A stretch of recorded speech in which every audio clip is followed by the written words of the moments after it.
Perkenalkan, namaku Renjana. Usiaku 20 tahun.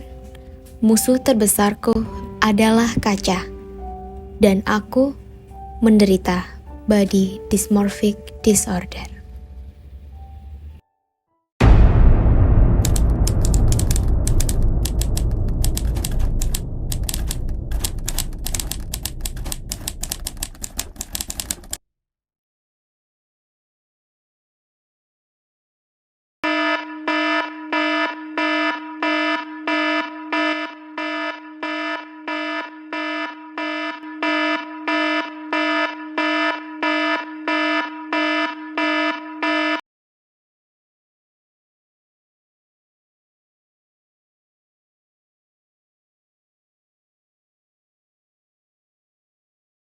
Aku adalah aku. Tapi terkadang aku tak bisa mengenal diriku sendiri.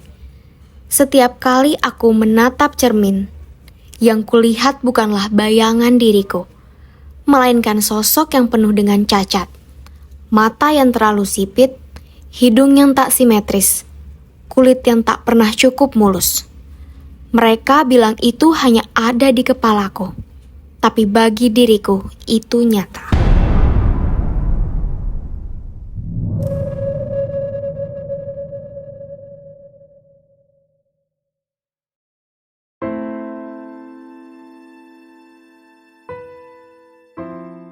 Setiap hari pikiranku selalu kalut mengenai ketidakpuasan terhadap bentuk dan tampilan tubuhku.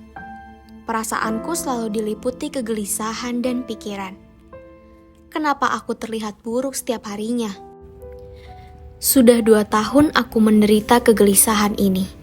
Segala cara aku coba untuk mempunyai badan yang aku inginkan. Tapi semuanya terasa tidak pernah cukup dan selalu kurang.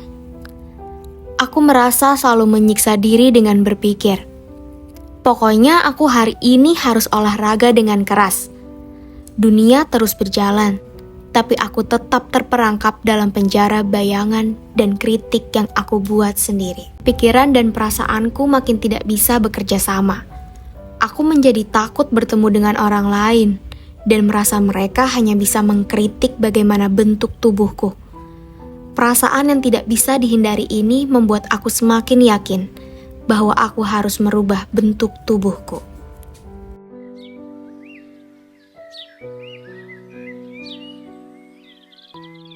Setiap hari adalah perjuanganku yang tidak pernah ada habisnya untuk melawan suara-suara di kepalaku. Suara mengkritik, menghakimi, dan menuntut kesempurnaan.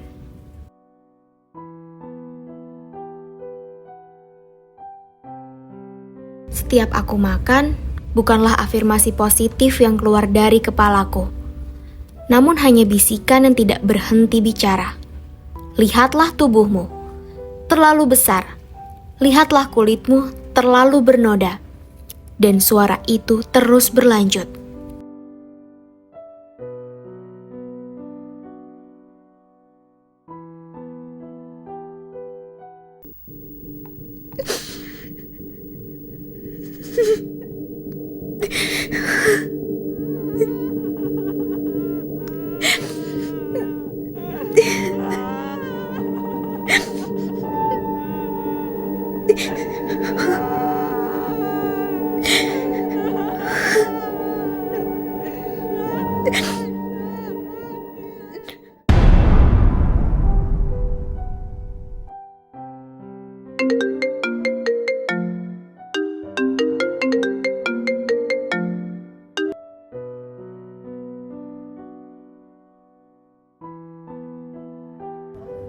Halo Renjana. Ya, halo. Maaf, kamu lagi tidur ya? Gak apa-apa, kenapa? Oh yaudah, jangan ntar. Kita mau makan di luar sama yang lain. Mau ikut gak? Ayo ikut yuk. Halo? Halo? Ikut gak? Ya, halo.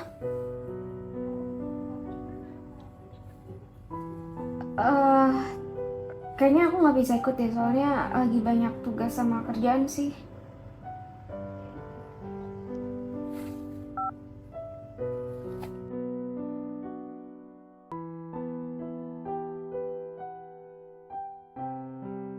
Bagiku saat ini, menghindari pertemanan adalah salah satu cara menghindari rasa kegelisahanku terhadap bentuk tubuhku. Terkadang aku bertanya-tanya, apakah ada versi diriku yang lebih bahagia? Versi yang bisa menatap cermin tanpa adanya bisikan yang mengganggu. Atau mungkin aku memang tidak akan pernah merasa cukup.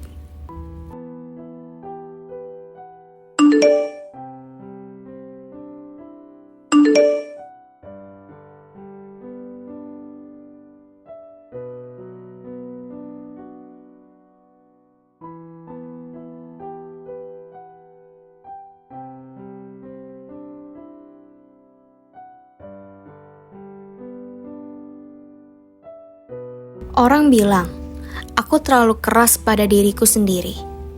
Mereka bilang aku berlebihan, bahwa aku hanya perlu menerima. Tapi, bagaimana caranya menerima sesuatu yang tetap salah di setiap sudutnya? Bagaimana mencintai sesuatu yang aku hindari dan aku benci? Aku tahu, ini bukanlah akhir dari perjalananku. Aku hanya tidak tahu bagaimana cara memulai.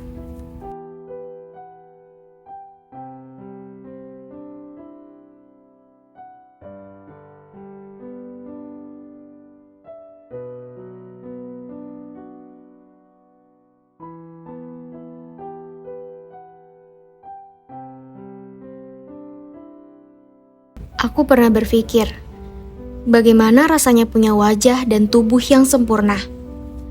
Wajah yang membuat orang berhenti sejenak hanya untuk melihat. Wajah yang membuatku merasa cukup, atau setidaknya seperti diriku sendiri.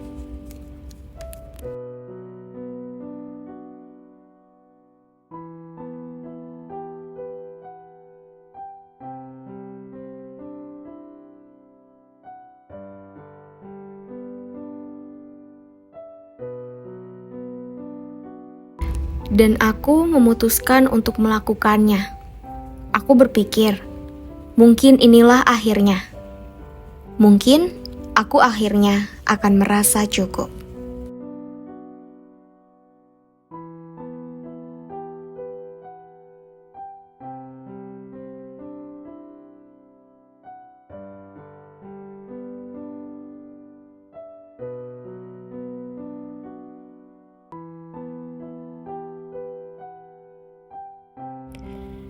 Tapi waktu terus berjalan, dan bayangan di cermin masih tak bisa memuaskanku. Hidungku lebih mancung, tapi sekarang aku merasa mataku terlalu kecil.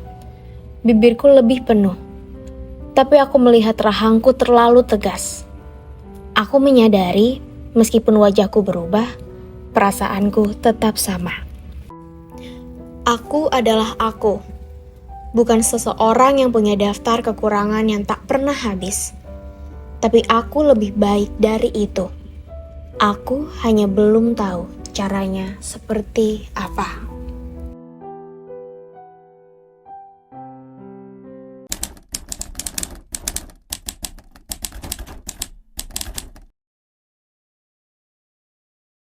Berdasarkan tayangan tersebut, kita bisa mengetahui bahwa individu tersebut mengalami salah satu gangguan psikologis, yaitu body dysmorphic disorder. Body dysmorphic disorder adalah gangguan dengan memiliki 3 kriteria. Yang pertama, preokupasi dengan bayangan cacat dalam penampilan. Jika ditemukan sedikit anomali tubuh, kekhawatiran orang tersebut sangat berlebihan. Yang kedua, preokupasi menyebabkan penderitaan yang bermakna secara klinis atau gangguan dalam fungsi sosial, pekerjaan, atau fungsi penting lainnya. Dan yang ketiga, preokupasi tidak dapat diterangkan lebih baik oleh gangguan mental lainnya. Misalnya, ketidakpuasan dengan bentuk tubuh dan ukuran tubuh yang terjadi pada anoreksia nervosa.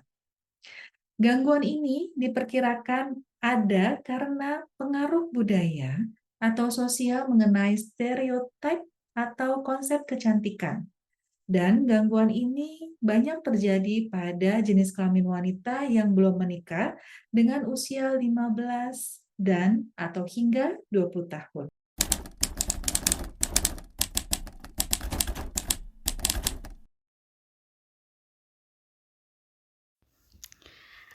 Halo, Assalamualaikum warahmatullahi wabarakatuh. Saya Kenes. Body dysmorphic disorder ini memang suatu gangguan yang terkait dengan tubuh ya. Jadi anomali atau sedikit yang tidak sesuai pada tubuhnya itu dia anggap sebagai cacat gitu. Jadi penderita BDD ini menganggap bahwa hal kecil yang tidak sesuai dengan keinginannya di tubuhnya itu membuat dia itu merasa cacat secara keseluruhan. Artinya apa? Artinya adalah hal yang tidak sesuai menurut dia itu dianggap bisa mempengaruhi penilaian orang lain terhadap individu tersebut. Penderita BDD ini menganggap bahwa orang lain bisa menilai dia itu jelek. Orang lain melihat dia itu tidak menarik, fokusnya itu pada ketidakpuasan terhadap salah satu bagian tubuh atau juga anomali yang ada pada tubuhnya. Nah, BDD ya atau sebenarnya sih gangguan psikologis apapun ya, kalau misalkan memang tidak ditangani itu bisa menjadi gangguan lain yang lebih parah gitu, sehingga untuk gangguan psikologis termasuk BDD juga ini harus ditangani secara cepat dan juga secara tepat. Nah, gangguan ini tadi ya kita ketahui bahwa kaitannya dengan bagaimana dia mempersepsikan dirinya gitu.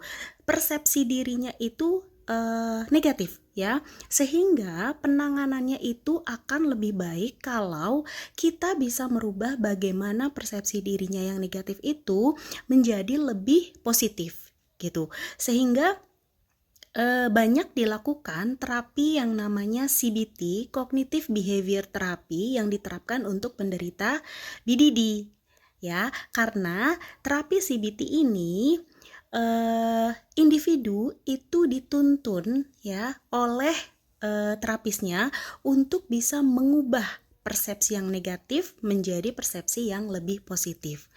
Nah, kalau persepsinya sudah lebih positif, biasanya nanti perilakunya pun akan mengarah kepada perilaku yang lebih positif gitu. Persepsi negatif yang dimiliki penderita BDD itu sebenarnya merupakan akibat dari yang namanya irrational belief. Irrational belief ini merupakan keyakinan-keyakinan yang salah gitu ya. Biasanya penderita BDD ini punya keyakinan bahwa setiap individu itu harus tampil sempurna, setiap individu itu harus tampil menarik, setiap individu itu harus selalu berprestasi, harus menampilkan yang terbaik. Nah, sebenarnya persepsi tersebut atau keyakinan tersebut ya, atau yang tadi kita sebut dengan irrational belief itu tuh sebenarnya salah gitu ya, karena kan manusia ini nggak bisa selalu tampil sempurna, nggak bisa selalu tampil baik ya, nggak bisa selalu menyenangkan orang lain. Nah, irrational belief itu dirubah melalui CBT tadi ya, untuk supaya menjadi rational belief. Artinya manusia itu nggak selalu sempurna kok gitu ya. Terus juga manusia itu nggak selalu harus tampil yang terbaik. Manusia itu nggak selalu harus berprestasi. Ada kalanya manusia itu capek ya. Ada kalanya manusia itu mungkin ada kekurangan dalam dirinya gitu ya. Setiap manusia itu punya kelebihan dan kekurangan masing-masing. Nah begitu. Jadi irrational belief tadi bisa berubah menjadi rational belief yang kemudian itu mengubah persepsi negatif menjadi persepsi yang lebih positif gitu. Nah, kemudian untuk penderita BDD sendiri kita perlu melihat kondisi keluarga. Kadang-kadang kenapa irrational belief itu bisa muncul itu karena akibat juga dari keluarga gitu. Jadi ada banyak tuntutan dari keluarga, kemudian juga ada standar khusus yang ditetapkan oleh keluarga gitu ya pada individu penderita BDD gitu ya, sehingga ini yang mesti kita selami juga. Jadi ada baiknya juga untuk kita bisa memberikan terapi keluarga gitu ya, sehingga keluarga juga bisa memahami kondisi keluarga yang kurang optimal itu bisa menyebabkan anak gitu ya atau individu menjadi cenderung kepada menderita BDD